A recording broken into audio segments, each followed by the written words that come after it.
Conscientiousness. Well, so, and of the two aspects of conscientiousness, say orderliness and industriousness, the better predictor is industriousness. So the question is, well, what can you do about your industriousness? And the answer to that is, well, that's kind of rough too, because there's a strong genetic component. But you can work on micro habits with regards to your conscientiousness. And I think the best micro habits, this is partly to do with this future authoring program processes, I think the best thing you can do with regards to your conscientiousness is to set up some aims for yourself, goals that you actually value. And the future authoring program helps people do that. And basically, it does a situational analysis of, it helps you do a situational analysis of your life more than a psychological analysis, I would say. And so the questions are something like, well, all right, you're going to have to put some effort into your life. And you need to be motivated to do that. And so what are the potential sources of motivation? Well, you could think about them in the big five manner. You know, if you're extroverted, you want friends. If you're agreeable, you want an intimate relationship. If you're disagreeable, you want to win competitions. If you're open, you want to engage in creative activity. If you're high in neuroticism, you want security. Okay, so those are all sources of potential motivation that you could draw on, that you could tailor to your own, your own personality. But then there are dimensions that you want to consider your life across. And so we ask people about, well, if you could have your life the way you wanted it in 3 to 5 years, if you were taking care of yourself properly, what would you want from your friendships? What would you want from your intimate relationship? How would you like to structure your family? What do you want for your career? Well, how are you going to use your time outside of your job?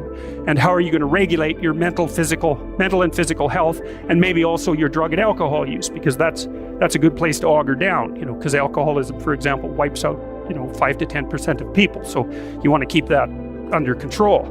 And then so maybe you develop a vision of what you would like your life to be, and that associates the goal. Well, once the goal is established, and then you break down the goal into micro processes that you can implement, the micro processes become rewarding in proportion in relation to their causal association with the goal, and that tangles in your incentive reward system. We talked about the dopaminergic incentive reward system, and that's the thing that keeps you moving forward. And the way it works is that it works better if it produces positive emotion when it can see you moving towards a valued goal. Okay, well, what's the implication of that? Better have a valued goal, because otherwise you can't get any positive motivation working out. And so the more valuable the goal, in principle, the more the micro processes associated with that goal start to take on a positive charge. And so what that means is, well, you get up in the morning and you're excited about the day, you're ready to go. And so as far as I can tell, what you do is you specify your long-term ideal. Maybe you also specify a place you want to stay the hell away from, so that you're terrified to fail as well as excited about succeeding, because that's also useful. You specify your goal.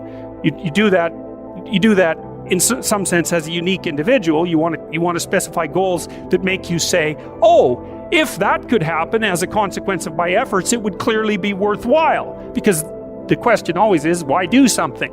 Because doing nothing is easy. You just sit there and you don't do anything. That's real easy. The question is, why would you ever do anything? And the answer to that has to be because you've determined by some means that it's worthwhile. And then the next question might be, well, where should you look for worthwhile things? And one would be, well, you could consult your own temperament. And the other would be, well, you kind of look at what it is that people accrue that's valuable across the lifespan. So you do a structural analysis of the subcomponents of human existence, and I already did that. You need a family, you need friends. You don't need to have all these things, but you better have most of them. Family, friends, career, educational goals, plans for, time outside of work, attention to your mental and physical health, etc.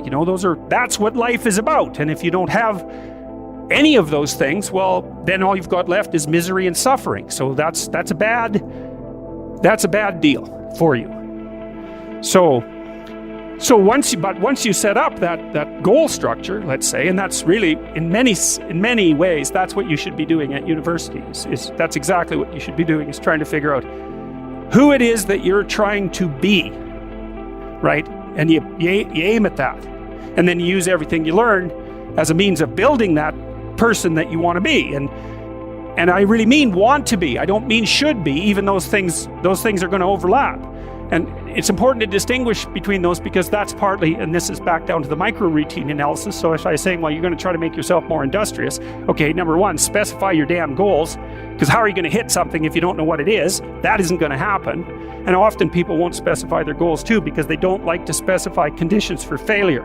So if you keep yourself all vague and foggy, which is real easy, because that's just a matter of not doing as well, then you don't know when you fail. And people might say, well, I really don't want to know when I fail because that's painful. So I'll keep myself blind about when I fail. That's fine, except you'll fail all the time then. You just won't know it until you've failed so badly that you're done. And that can easily happen by the time you're 40. So I would recommend that you don't let that happen. So that's willful blindness, right? You could have known, but you chose not to. Okay, so once you get your goal structure set up, you think, okay, if I could have this life, looks like that might be worth living, despite the fact that it's going to be, anxiety provoking and threatening, and there's going to be some suffering and loss involved in all of that. Obviously, the goal is to have a vision for your life such that, all things considered, that justifies your effort. Okay, so then what do you do? Well, then you turn down to the micro routines. It's like, okay, well, this is what I'm aiming for. How does that instantiate itself day to day, week to week, month to month? And that's where something like a schedule can be unbelievably useful. Google Calendar. It's like, make a damn schedule and stick to it. Okay, so what's the rule with a schedule? It's not a bloody prison. That's the first thing that people do wrong. They say, well, I don't like to follow a schedule. It's like, well, what kind of schedule are you setting up? Well, I have to do this, then I have to do this, then I have to do this, and then I just go play video games, because who wants to do all these things that I have to do? It's like, wrong. Set the damn schedule up so that you have the day you want. That's the trick. It's like, okay, I've got tomorrow. If I was going to set it up so it was the best possible day I could have, practically speaking, what would it look like? Well, then you schedule that. And obviously there's a bit of responsibility that's going to go along with that, because if you have any sense, one of the things that you're going to insist upon is that at the end of the day, you're not in worse shape than you were than at the beginning of the day, right? Because that's a stupid day. If you have a bunch of those in a row, you just dig yourself a hole and then you bury yourself in it. It's like, sorry, that's just not a good strategy. It's a bad strategy. So maybe 20% of your day has to be responsibility and obligation, or maybe it's more than that, depending on how far behind you are. But even that, you can ask yourself, okay, well, I've got these responsibilities. I have to schedule the damn things in. What's the right ratio of responsibility to reward?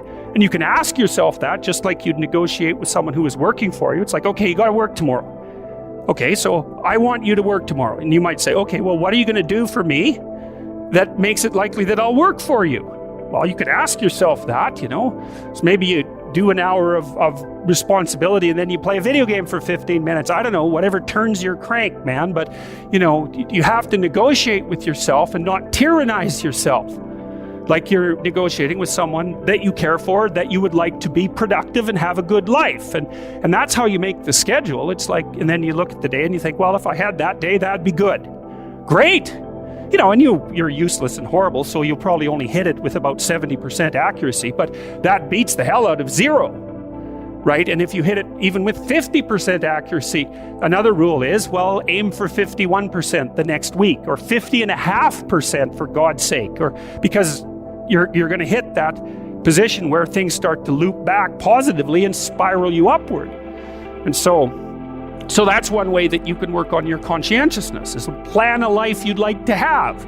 And you do that partly by referring to social norms. That's more or less rescuing your father from the belly of the whale. But the other way you do that is by having a little conversation with yourself about, as if you don't really know who you are, because you know what you're like. You won't do what you're told. You won't do what you tell yourself to do.